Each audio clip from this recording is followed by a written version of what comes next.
Welcome to Not Milk Never Milk. Subscribe if you're lactose intolerant. You're starting by clearing what often causes glitches, stale cache and mismatched drivers. Open Preferences, delete media cache and the database, then save a backup copy of your project so you can undo if needed. Next, check the renderer setting, toggle between GPU acceleration and software only to see which plays back correctly. Once done, restart Premiere to ensure the cache clears and the renderer change initializes, because that often fixes dropped frames or corrupt previews immediately. Now you fix mismatches and heavy codecs that create stutter.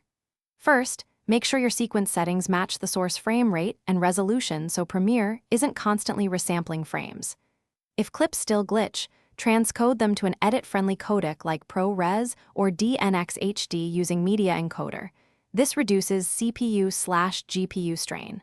Also, for complex timelines, set playback resolution to 1/2 or 1/4 and turn off high-quality playback.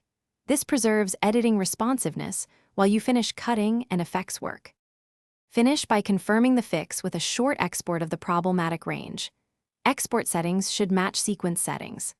If glitches persist, update your GPU drivers and Premiere Plus Media Encoder, because driver conflicts often show up as playback errors. If updates don't help, reset preferences by holding Alt-Option at startup or create a fresh project and import the old one to eliminate project corruption. One key tip: test changes incrementally so you isolate which steps solve the issue. Thanks for watching. If this was helpful, leave a like and consider subscribing. See you next time.